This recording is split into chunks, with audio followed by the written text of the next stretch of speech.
जम्मू कश्मीर सरकार की तरफ से उन मुलाजमीन के लिए जिनकी तादाद 359 बनती थी लेकिन 8 केसेस रिजेक्ट हो गए हैं, 351 के केसेस को मंजूरी दे दी है, अप्रूव कर दिया है, जिनको सरकार की तरफ से वेलफेयर स्कीम्स के तहत या वेलफेयर फंड्स के तहत पैसा दिया जाएगा।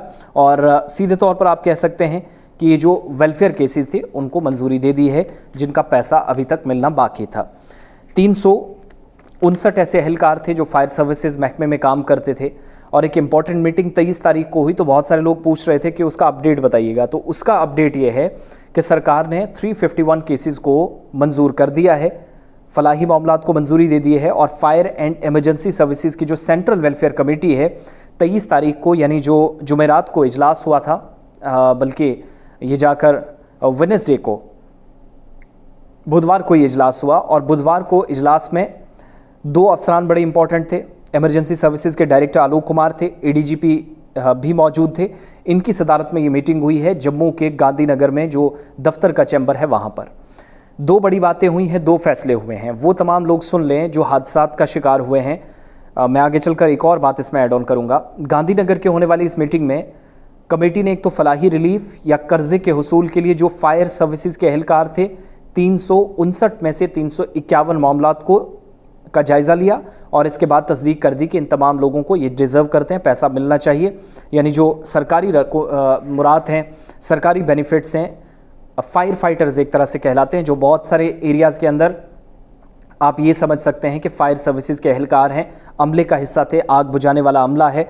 बहुत सारे मुश्किल ऑपरेशन इन्होंने चलाए लेकिन कई जगहों पर इनको नुकसान उठाना पड़ा, कई लोग ज़ख्मी हो गए, फायर फाइटर्स थे, लेकिन फ़ाइट करते करते कई लोगों को इनमें से ज़ख्मी हुए, अपाहिज हुए, तो उन लोगों के भी केसेस इनमें थे।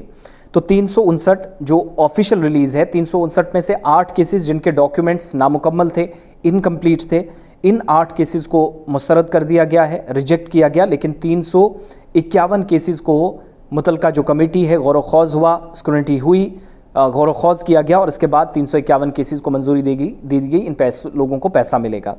किसके लिए इनको सहूलियात मिलेंगी? मंजूर जो केसेस हो चुके हैं, फलाही रिलीफ या वेलफेयर फंड्स जो आप कहते हैं, इनकी एक वसीतर इमदाद शामिल है। एक तो ये कि एहलकारों को इलाज मुआवजा जो करना है उसके लिए इनको पैसा सरकार की तरफ से दिया जाएगा। वार्ड्स में जहाँ पर इनको रखना है वहाँ पर इनकी सहूलियात का ज़िम्मा सरकार उठा रही है। इनके सिबलिंग्स जो बहन भाइयों की शादियाँ हैं उसके लिए माली इमदाद सरकार ने देने का ऐलान कर दिया है, अनाउंसमेंट हो चुकी है। यूनियन टेरिटरी के अंदर या बाहर पेशा वाराना कोर्सेज़ अगर करेंगे, वार्डों के लिए ताउन या कहीं पर इनको कहीं पर भी रिक्वायरमेंट है उस हिसाब से सपोर्ट मिलेगी। और वार्ड्स के लिए वज़ाइफ या जो स्कॉलरशिप्स हैं वो इनको मिलेंगे। मकानात अगर ये बनाना चाहते हैं, घर तामीर करना चाह रहे हैं, नया घर बनाना चाहते हैं, पुराने घर की मुरम्मत करना चाह रहे हैं, इसके लिए भी फंड सरकार की तरफ से इन्हें दिए जाएंगे। जो सरकार इन अहलकारों को फराहम कर रही है वो तमाम लोग हैं फायर फाइटर ऑपरेशन का हिस्सा रहे हैं और ज़ख्मी होने वाले जो अहलकार हैं इनके लिए इमदाद का भी ऐलान कर दिया गया है। और इन मामलात के लिए कर्ज़ों और रिलीफ के तौर पर कुल 83 लाख रुपए की रकम सरकार ने मंजूर कर दी है।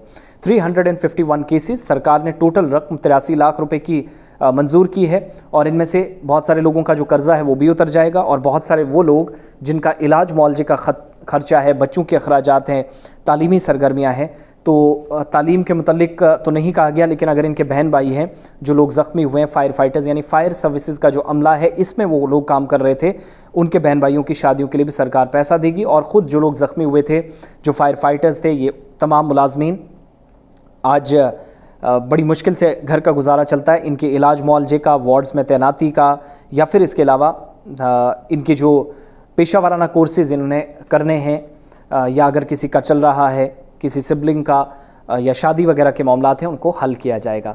तो ये अनाउंसमेंट उन तमाम लोगों के लिए। 8 केसेस रिजेक्ट हो चुके हैं। वो 8 केसेस कौन से वो हमारे पास नहीं, फायर सर्विसेज के वेबसाइट पर मैं ज़रूर जाऊँगा, चेक करूँगा अगर उस पर तफसीलात और मिलती हैं। लेकिन ये मीटिंग का आउटपुट है। 359 मुलाजमीन के लिए ऐलान हुआ है, 83 लाख से ज़्यादा की रकम सरकार खर्च करेगी और ये कोई एहसान नहीं है।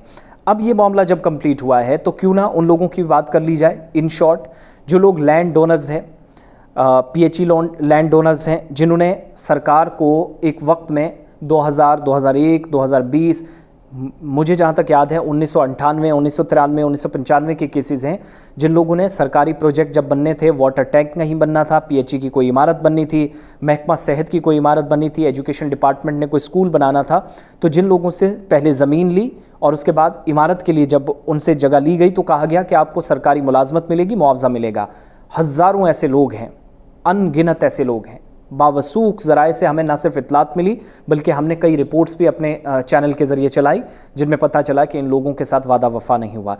तो उनको भी अगर आप नौकरी नहीं दे सकते, कम से कम इतनी मुराद कीजिएगा, अगर उनके पास 4 मरले ज़मीन थी, 4 में से 2 आपको दे दी सरकारी इमारत के लिए, ना वो इमारत कहीं काम आई और बाद में जाकर होता क्या है कि उन पर कब्ज़ा लोगों की तरफ से कर लिया जाता है और वो वही लोग होते हैं जिनको सरकार ने वादा किया होता है। तो उन केसेस पर भी चीफ सेक्रेटरी की साहब की तरफ से मीटिंग्स ली गई हैं। लैंड डोनर्स जो स्पेशली है, जिनने सरकारी इमारतों के लिए, सरकारी प्रोजेक्टों को कंप्लीट करने के लिए अपनी ज़मीनें दी और उसके बाद वहाँ पर इमारतें बनी, सरकार के कब्ज़े में ज़मीन चली गई। लेकिन बदकिस्मती से होता क्या है कि ना ज़मीन का मुआवजा मिलता है, ना जाकर पैसा मिलता है, ना जाकर इनको नौकरी मिलती है। बच्चे तो दरबदर, ख़ुद भी दरबदर थे ही, बच्चों की भी ज़िंदगियाँ इस तरीके से तबाह होती है। तो ये सारी सिचुएशन अभी है। 359 मुलाजमीन को अगर राहत मिल सकती है, 351, 8 लोग रिजेक्ट हुए हैं, लेकिन उन केसेस का भी अगर सोचा जाए इससे भी कम रकम ही सही, लेकिन कम से कम माली तंगी का शिकार ये लोग नहीं होंगे, बदहाली से बाहर निकल सकते हैं। ये उन तमाम लोगों के लिए ख़ास खबर, इंपॉर्टेंट अपडेट जो 23 तारीख को मीटिंग हुई थी, फायर सर्विसेज के जो एहलकार हैं उनके लिए ये पैसा वागुजार सरकार ने कर दिया है, मंजूरी इस फैसले को मिल चुकी है।